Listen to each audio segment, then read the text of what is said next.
Good afternoon. Here we go again. By the way,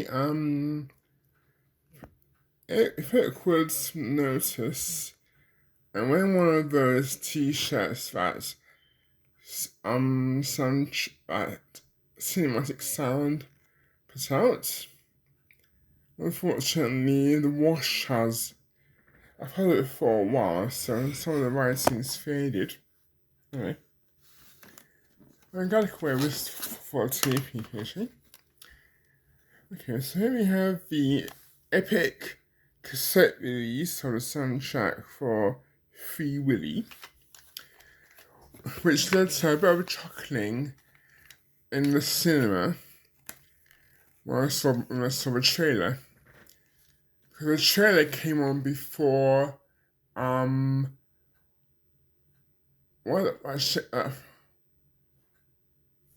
can't remember his name. Much Ado About Nothing, that's it. I know those chuckles though, it has to be an American film, due to the title being Free Willy. It didn't get changed for its UK release, however, so whatever. And the soundtrack, thanks to Michael Jackson's involvement, it kicks off with Will You Be There, the theme from Free Willy, performed by Michael Jackson, but not used for the cartoon that came along a few years later, which had a theme sung by Michael Kamen of all people. Anyway, also on the soundtrack is NKOTB, 3T, SVW, and the Funky Puts. And then we get into what Channel 4Tel, that was was Channel 4's text back in the day. And one of their music album review section of albums sent in from reviews sent in by their viewers describes side 2, which is almost all Basil Poledouris-Marc, described as a half hour of classical music that anyone can enjoy. Anyway, Michael Jackson's surprise of that song, which comes up twice here for some annoying reason. It didn't really work at all in the film because it sort of brought reaction to a dead stop, I found. Anyway, I really got this for the Basil Poledouris music, as did most people watching this a bit.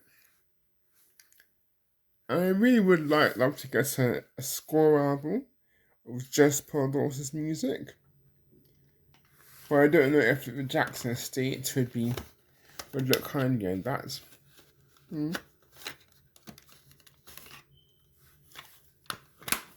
I did buy the CD version of this, and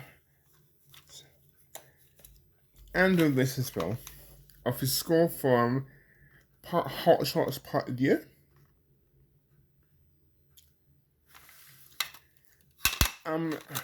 Doing a good job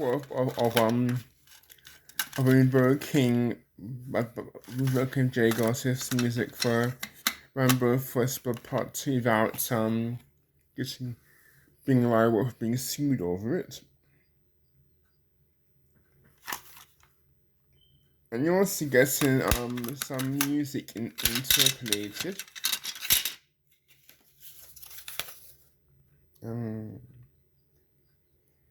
An Amorata from Lady and the Tramp, I think. Father's Best theme. And a theme for Sea Hunt, thanks to the film featuring Lloyd Bridges. In joke. Speaking of jokes, they're including some in the credits for the album to go with the film, obviously.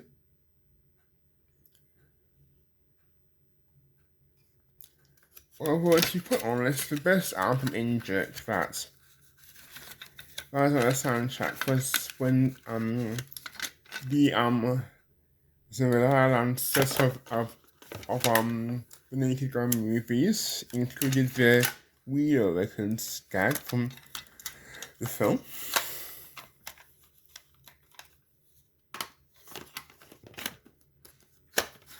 Yes. I remember I went to see this at the ABC Baker Street. I think when we're saying it's in existence. And I went right from there to Tower Records to All HMV, I can't remember now, to buy the soundtrack album. So this is the MCA cassette release. With its complete lack of information. All in blue. And being very annoyed when I found how short it was. I think we all were. So I made sure to get Entrada's expanded edition. But this is also good in its own right.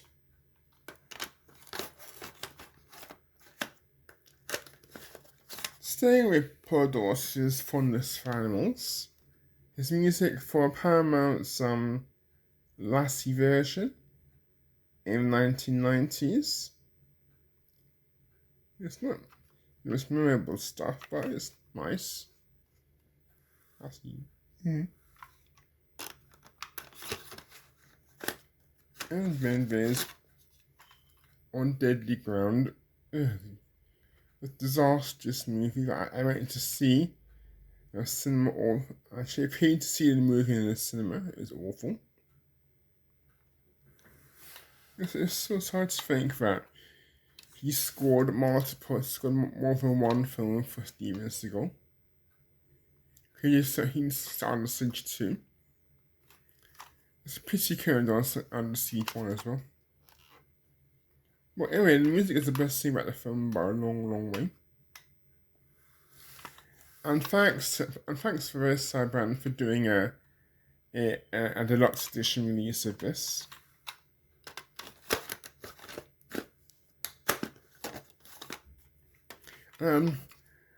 Something you don't see very every day.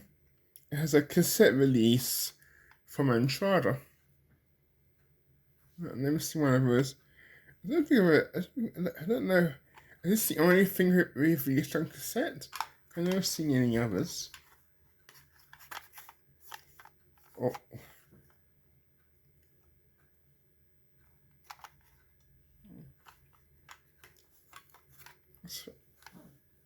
If they have any other cassette releases, let me know. I'm curious.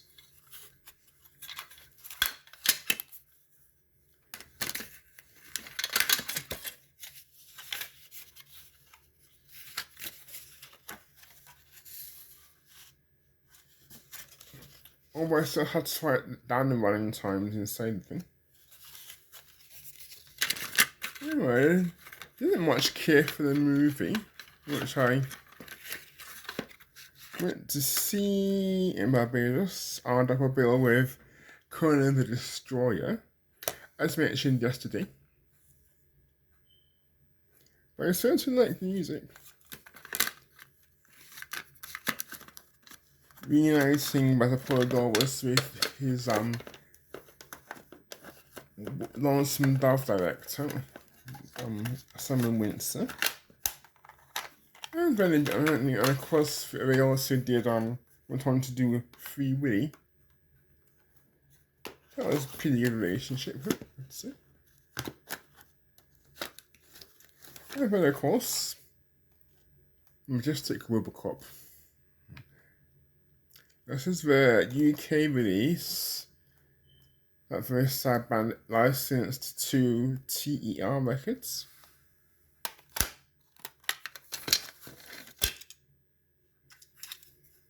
More. Not much in the way of, but nothing in the way of notes or anything. But I made sure to get Entrada's expanded edition. Because I saw when I saw what was on how unexpanded Versa Band's deluxe edition was, I did not buy that. And so only a few short tracks. I'm sorry, no.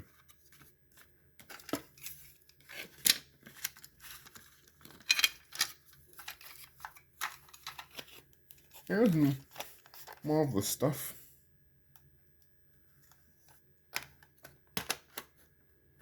Okay, sure, I've done Robocop 2 as well. I don't care what fans of the score on pharmacy. And this is his work for The Waters' Serial Mom. Complete with dialogue excerpts. Always mostly songs as well. Let's see what's what. L7, Barry Manilow, and then the score kicks in. And has all of side 2 as well. Complete with dialogue clips, which don't make with good listening if you have family members over, which I really do. This is also something I got the CD release of.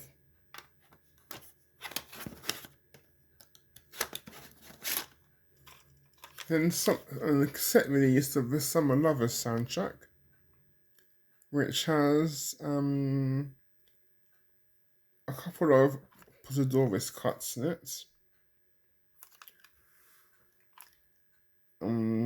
But I don't think this plays very well. So if Warner Brothers wants to do a CD release or someone wants to arrange a nice score release, that'd be nice.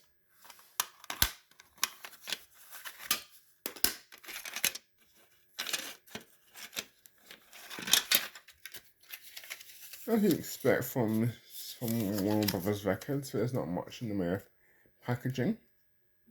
There's some notes inside. No notes or anything.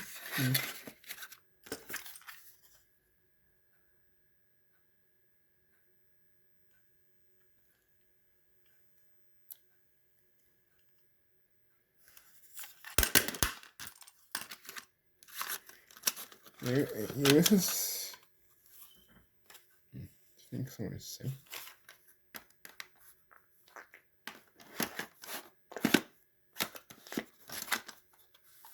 Apparently, Wired.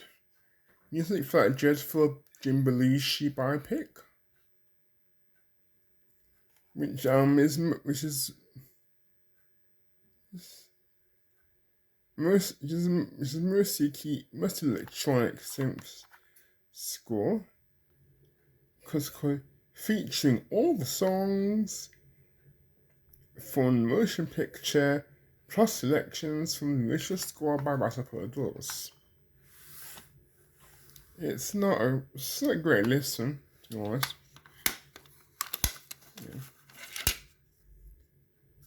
Yeah. It's not a great cassette to look at either.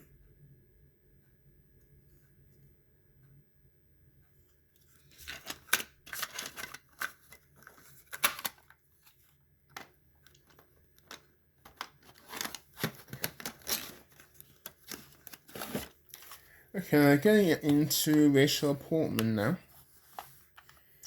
With the Milan cassette release of the music for Billy in June.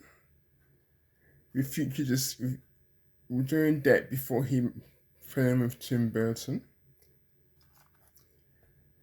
And of course, this became this I'm Gonna Be 100 Miles to kick things off before Rachel Portman's music comes on. I actually bought the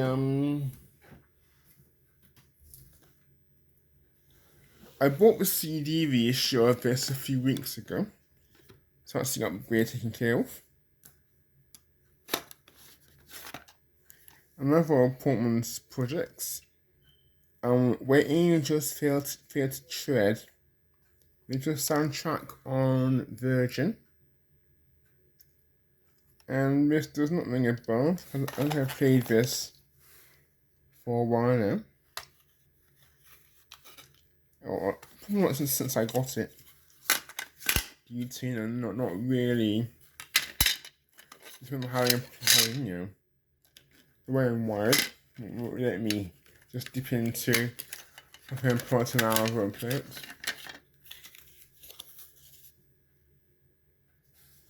Or if I did play it, I must have. I did write in the track times.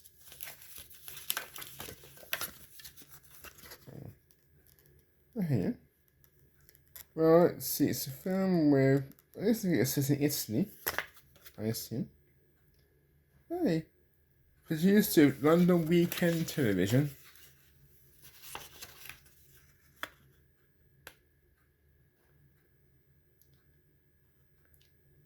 Helena Bonham Carter, Judy Davis, Helen Mirren before she started doing DC films.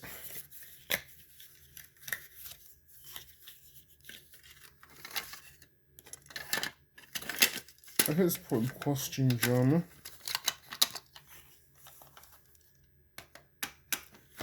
So that's the end of Miss Portman. Okay. We've got The You Prisoners. Music for A Double Life of Veronique. I do recall liking this. I heard it. I played it. It's on side reel.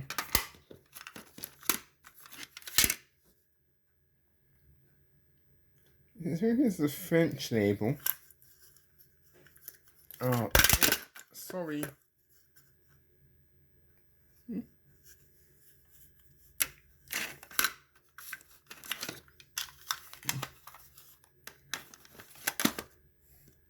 Now on to the thankfully easier to pronounce David Raxon.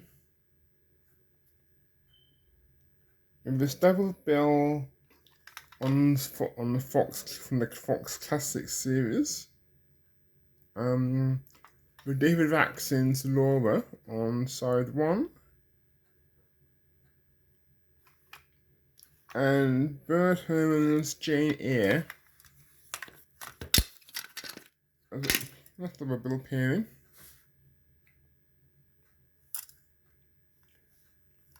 Laura on side 1 and Jane Eyre on side 2. Now Laura, I also bought Laura on CD.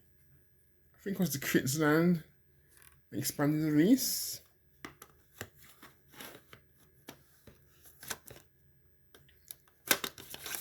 Something different track. D3 The Mighty Ducks. The source includes songs from the original Mighty Ducks motion picture. Mainly because there hasn't been a score. I mainly got this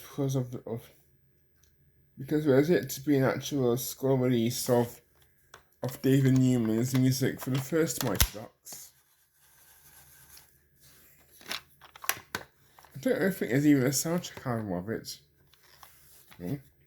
D3 The Mighty Ducks has, let's see, Bare Naked Ladies, Stone Coyotes, The Poor Boys, Southside Johnny, Marky Mark and the Funky Bunch,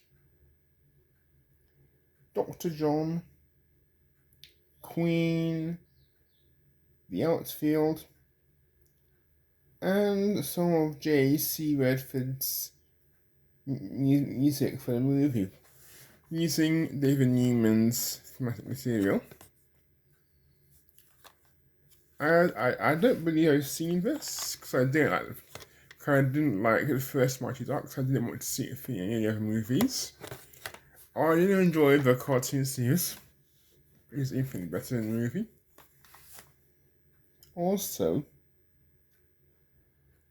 how many good vibrations turn up onto our sports related movies because it turns up in Blades of Glory as well.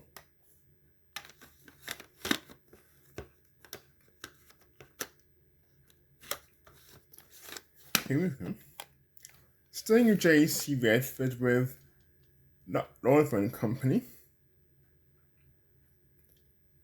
Which is the street where he starts. You usually find this kind of lineup on Disney animated feature soundtrack.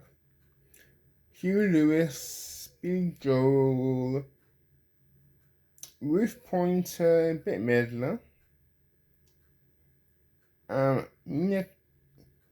Mia Chan. Well, she has the voice of the orphan girl in the film. Cool. And Ruben Blades, the son of J.C. Redford's score, including there. I actually really enjoyed that this animated take on all of the twists. It's actually the reason I paid to see Dick Tracy twice, because the supporting film was now changed to Oliver and Company. I was definitely much better than the main attraction. Before we won't do that again. Gosh. Maybe they should do that for animated films instead of remaking them. Just do one. If we have an all-star lineup doing the songs, along with the score tracks as well. And will you ever see that live action version of the Aristocats? Or any of the animated movies? I haven't seen this as either. Well, I haven't seen this because I'm not a big fan of Madonna when she's acting. Or when she's not acting these days. This is the Milan cassette release. What it calls the hit. Apparently it did alright on contemporary charts. It's an instrumental,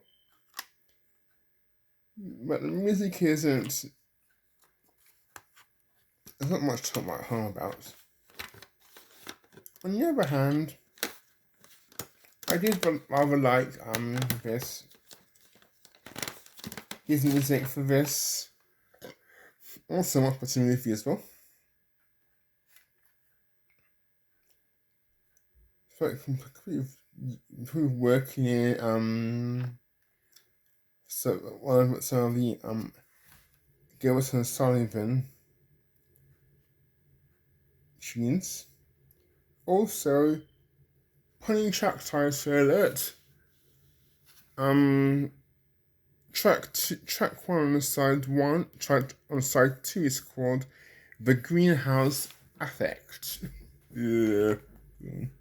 I quite like this song. So,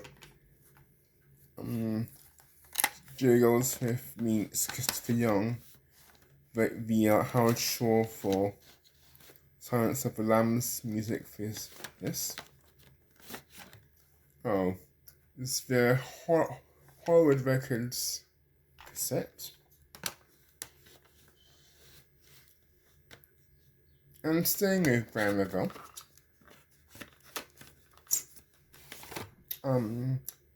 we also got the Power Rangers, the Mighty Morphin Power Rangers, the movie song album, for his score track Firebird, which is on side B.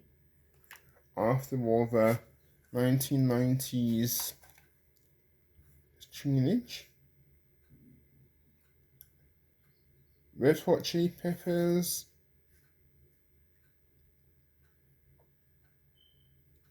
Shampoo, Snap, Van Halen, okay, so that's 1990s, Dan Hartman, and a bunch of others. I don't have time to go into them. So anyway, I did get the Vice Band cassette score release.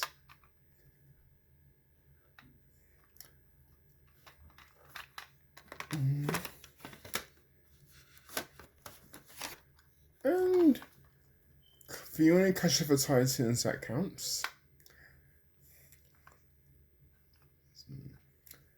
1981, last big hurrah for Ray Harryhausen. Well, to be honest, we don't really. I think it's probably aged. It's probably aged better if it had been made in 1960s, but 1981 it looks kind of. When it's from 1981, it kind of looks a bit quaint. Oh, it's pretty good fun anyway. Now, this is Lawrence Rosenthal conducting within the symphony orchestra. Now, this is the usual CBS record soundtrack on cassette, which includes Laurence Olivier's in-credit narration over the accompanying credits. In Strada, the 2 CD release included a complete score and the soundtrack album. So but you get the end titles with the narration about it. I made sure to rip the version without the voiceover for my computer. Okay. Canon's soundtrack release for Universal's score for Verdi's Romeo and Juliet.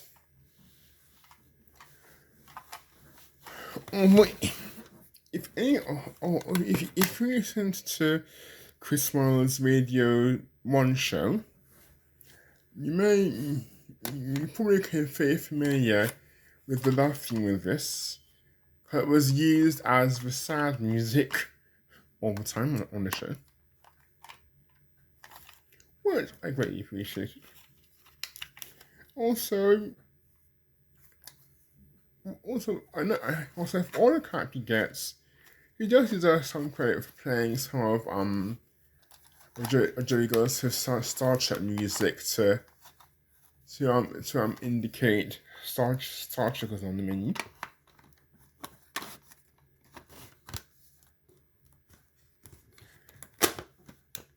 Oh. Now this is Bruce Rowland's music for one of Paul Hogan's attempts to catch that to recapture the success he had with Crocodile Dundee. Now, this album was on Festival Records. It's just an Australian release of this album. This Western comedy. Good, it's good. I didn't like it. The music, I don't recall sitting through the movie.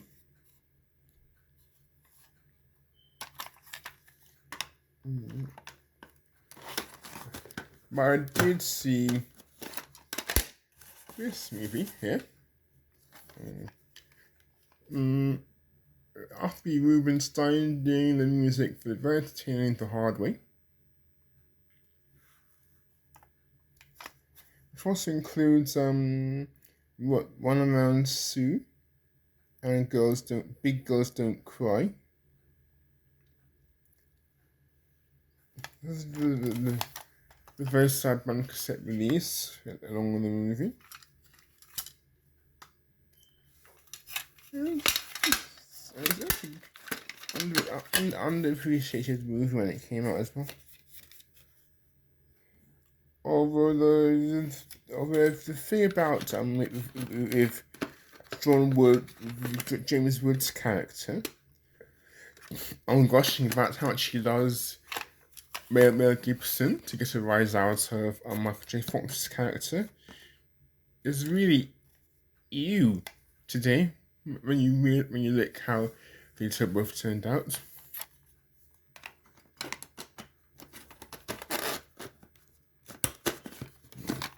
War games. And the initial Polydor cassette release. Great.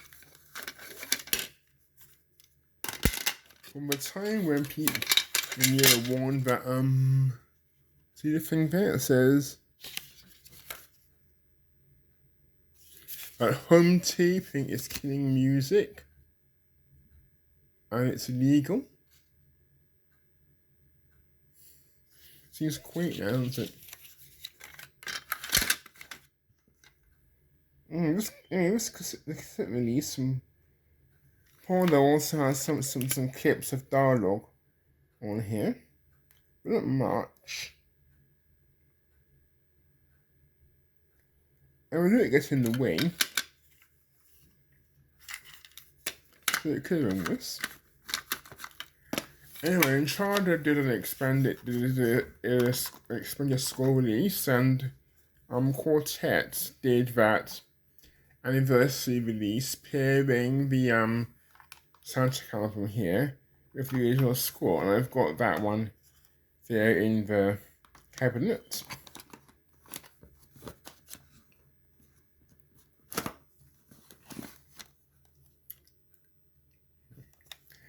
Okay, music for Shirley Valentine, which is by Willie Russell, who wrote the play that's based on, with George Hatziasios, to go with the Greek setting in the film.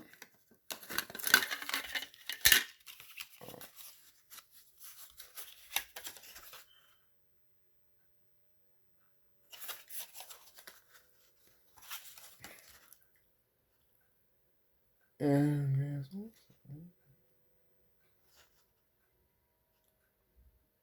also it sort of goes back and forth between the two of them, and you also get. It also starts with a song by Patty Austin's song, and with music by Marvin Hamlish and lyrics by Anna Malin Bergman. I really could assume that was put on the picture via Paramount, who produced the movie.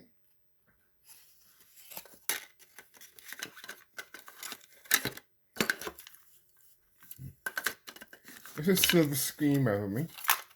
Silver Screen's cassette release. And now something much less obscure. The Last Emperor, which got a consular fraudulent Oscar thanks to he's only doing one piece of music for the film. It's Lunch, and it's where is it? And it's track 1, 2, 3, 4, 5, 6. It's track 6 on side B. Because Sakamoto and David Byrne did most of the heavy lifting on this music. And yet, so wherever they were nominated for an Oscar, well, probably none of the Academy have tried to find a way to push back the goalposts to ensure that was not nomination to the given. Yeah, I mean, the thing that I really liked about, say, was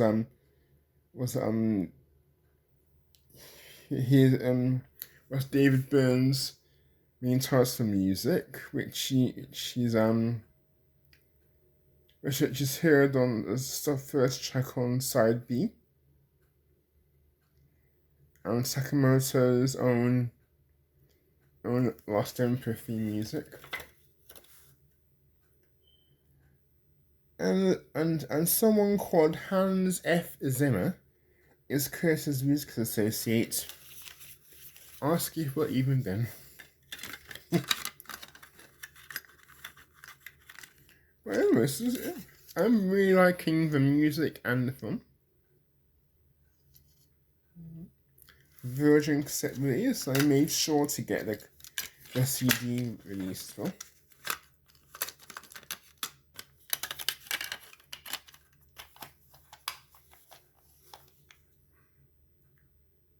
Oh, Sakamoto. Okay, and then on to Philip Sard. No, perhaps this. Now I'm watching this version. It's for about 1988 version of Lord of the Flies. The video release was preceded with an advertisement for the soundtrack album. Maybe recognised that it was the best thing about the movie, to be honest.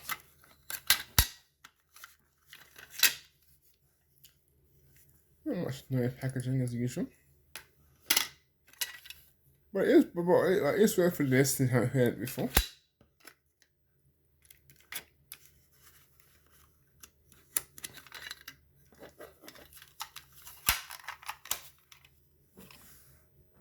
And also already for an expansion. Okay, if that matters. So moving away from that Pirates. This is the Milan video soundtrack for Philip Sard's entertaining pirate adventure score for this movie.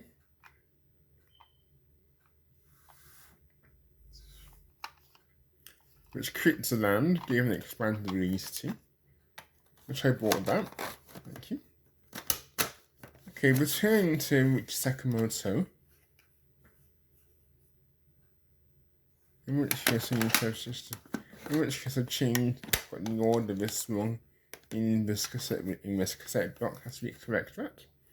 Anyway, this is very well known. It's very well known music for Merry Christmas, Mr. Lawrence, or Furio, the Milan cassette release. Doesn't need much explanation, I don't think. And Little Buddha, Keanu Reeves, in the days when no one took him seriously. So would you second Rosso again? And Milan again. Still has Memory Brothers Lost Emperor, is it? Oh, still good.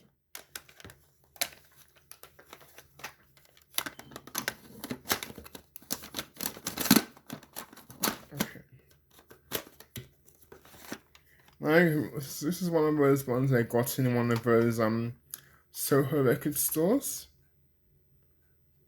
I heard lots of these, so they always seem to have copies of Maurice Jarre's Almost an Angel for some reason. Although I didn't get it back until Versailles Band put out an expanded edition, which included the entire original album, so it has double up. Anyway, this is the release of this rom-com with Richard Dreyfuss and Amy Irving in a contest, in a piano playing contest. I don't know if this is still playable, but I doubt it. So anyway, it hasn't gotten a CD release, as far as I know, or streaming anyway.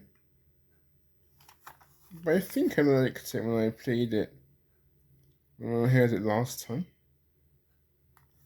It's got lots of Laura Schifrin music, plus excerpts from Beethoven's Emperor Concerto,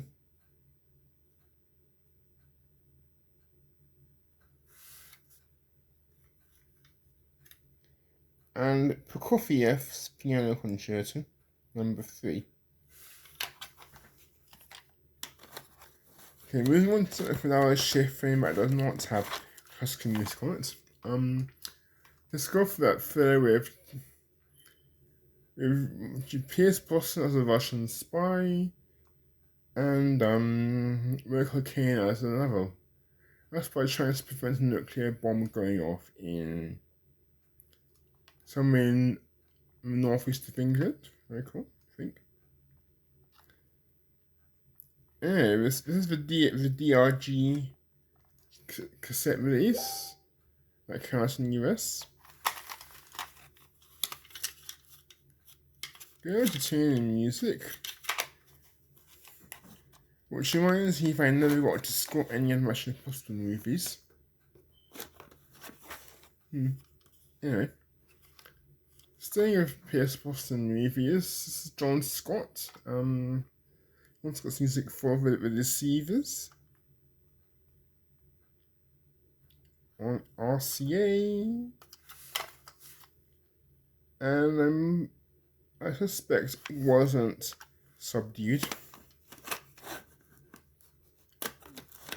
And then there's, oh dear, Extra's soundtrack album for the Virgin for Big Blue. I did buy the expanded edition for some reason. But I really want a release of Bill Conti's music for the recut version, which is the only version I've ever seen.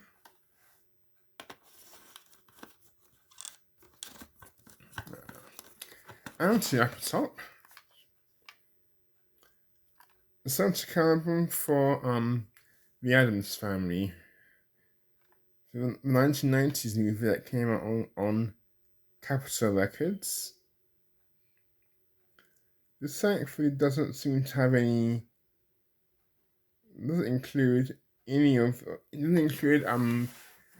MC Hammer's Addams Family Groove, which is entirely wrong for a family anyway. Much more suitable is the Mushka song, include a song here, performed by a very young Christopher Lloyd. Yes, a fun score. It's got a bit of an expansion, I think, from Ireland. I did buy that as well. But anyway, that brings this set to an end. So hopefully you're all keeping well. And if you want, well, I can't do anything about that. Sorry.